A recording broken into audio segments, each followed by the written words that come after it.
Hello everyone, welcome to the channel.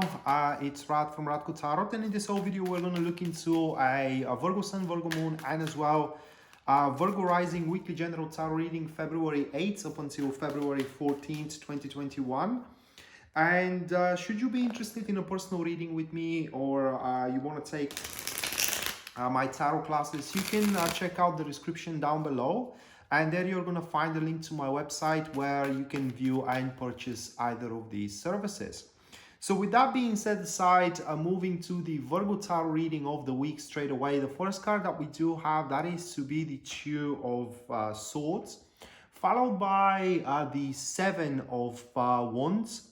Moving next, we do have the Three of Wands. Afterwards, that is to be Justice.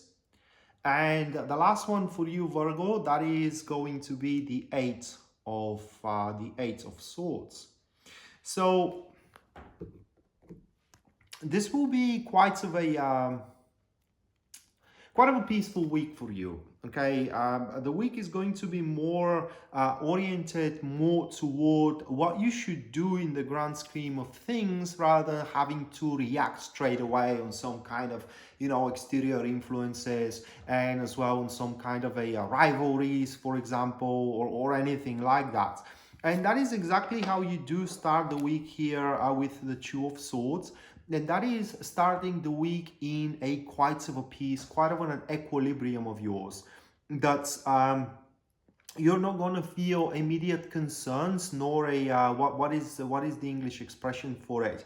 Immediate sense of emergency, if you will, to address certain issues, to give certain answers as well, or to make a certain actions. That is because at that particular moment with the Two of Swords at the start of the week, you're going to put under a question your own how can I say, decisions that you may want to take, or your own actions that you may want to make. And what I mean here is that you're going to say to yourself, wait a minute, okay, so right now I am contemplating doing this and this, or deciding in favor of this and this, but do I have the whole information? Do I see the full picture? And what are going to be the consequences of my actions?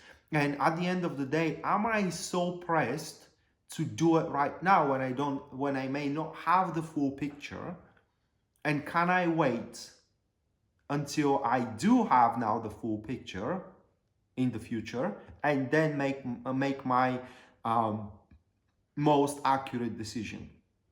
And that is going to be because at this stage, you will start seeing that before you decide what you want to do, you will have to consider every single one of the participant into the situations point of view. And also you will gonna have that feeling that should you postpone the matter for as much as you can, the right choice will become pretty obvious to you. No different than having two suitors and wondering which one you should go for, because they both look equally compatible, equally equally, how can I say, acceptable for you to go forth in a relationship, and you don't know which one to choose. But if you do postpone that decision, one of them is just going to lose interest, and there you go, the right choice pretty much become obvious to you. No different than that. So but this isn't going to be a forced state to you. You alone are going to start feeling that state, that you should not press yourself to do something irreversible or irrevocable.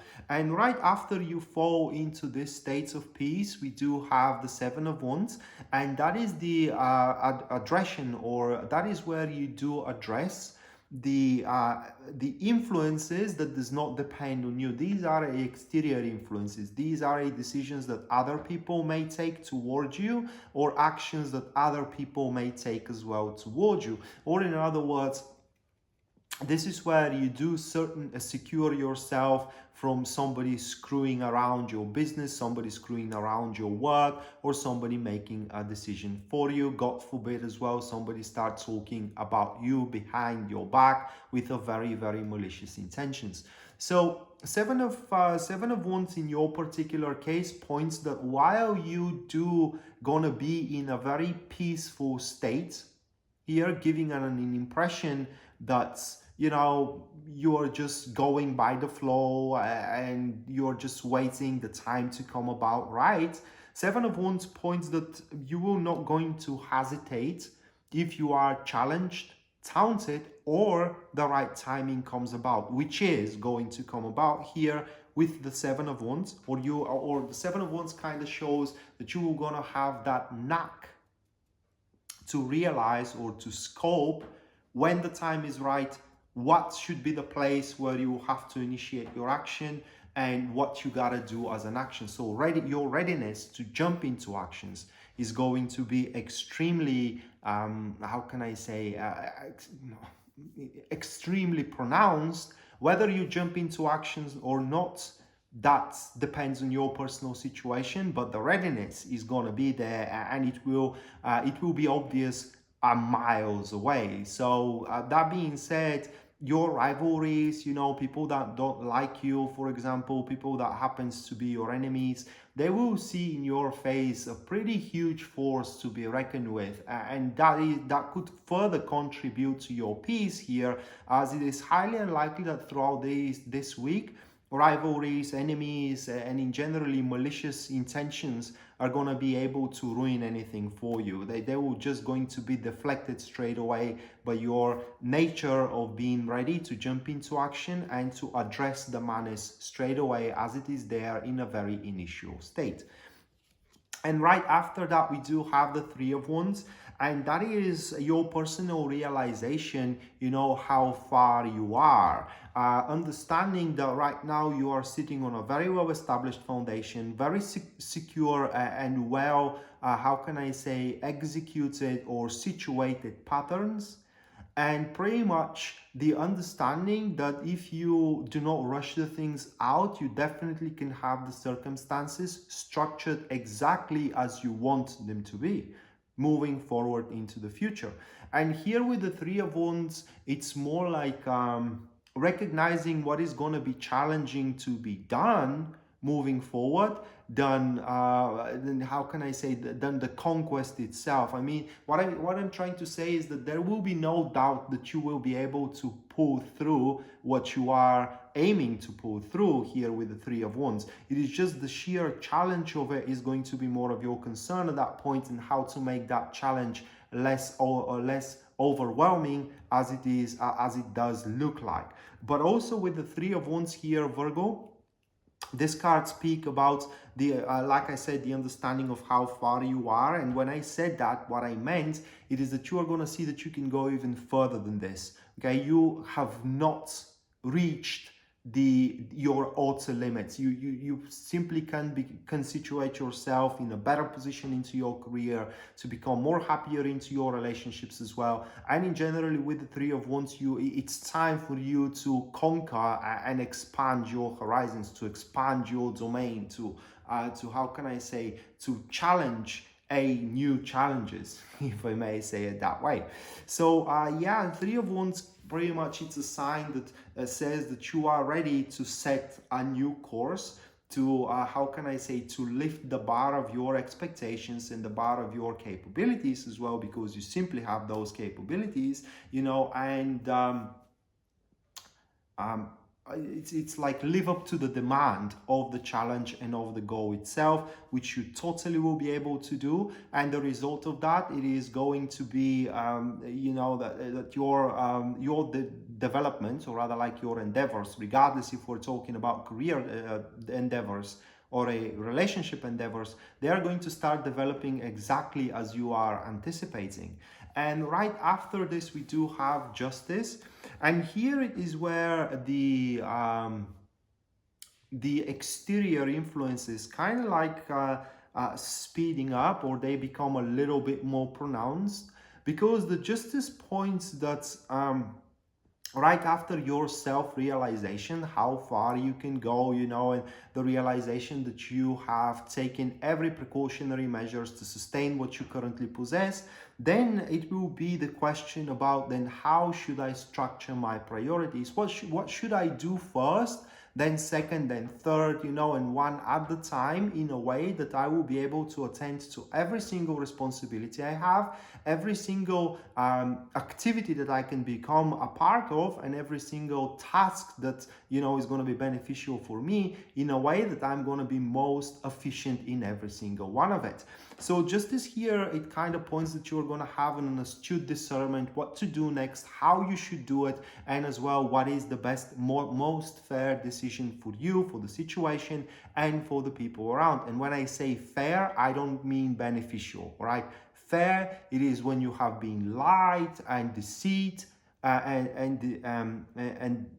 deceit. Then the person who was deceitful, the person who lied to you, get what they deserve, which is exactly nothing, or even they have to pay you grievances. All right, so everybody should get exactly what they deserve, and that will hold on to your personal accountability toward yourself first and foremost, and then toward your relationship, toward your career as well, toward the responsibilities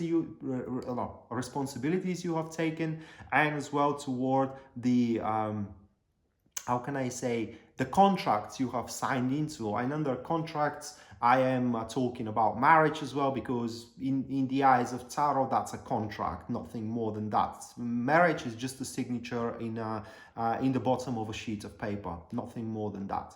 But yeah, every word you said, every contract you signed, you are going to be held accountable toward it. May that be bitter or sweet here with the justice. And you have to put that astute discernment you're going to have, so to structure your future performance into it. And right after this balance takes place, I mean a huge balance in between the material and spiritual state of yours, in between your career and your relationship as well, we do have the Eight of Swords. And this is strongly correlated here with the Three of Wands. So what we said here is that you need to lift the bar of your expectations. But with the Three of Wands, that is just a wishful thinking. Because it's one thing to realize that you can go for more. It's another thing to actually do it. And here with the Eight of Swords, you are actually doing it. Why? It is because the Eight of Swords points that you do recognize what are the limitations that are depriving you from reaching your maximum potential. And with the Eight of Swords, you are to see that these limitations are, for a huge extent, self-imposed limitations, okay? And there at the end of the week, you're just going to bring down those self-imposed limitations, regardless if that is liked by somebody or not, because at the end of the day, the truth is, it is that if you do not make anything for your growth, nobody else is going to. So sometimes you will have to make the harsh or the hard decision here, so you can stir your life. And that is the moment where you do make it. So here you postponed it, so you can see, you know, how far you can go, so you can stabilize your, or how can I say, consolidate your possessions, so you can structure your priorities. And finally, as you did so, you have the full picture now. You have every point of view. You see what you gotta do. You see what deprives you. You see what stops you. You address that issue. You bring down that self-imposed limitation or limitations, and simply grow. So either career-wise or either relationship-wise. So that being said, Virgo, this was your a weekly general tarot reading, guys. Hopefully you do enjoy it and you do liked it, and we shall see each other next time. Until then, bye.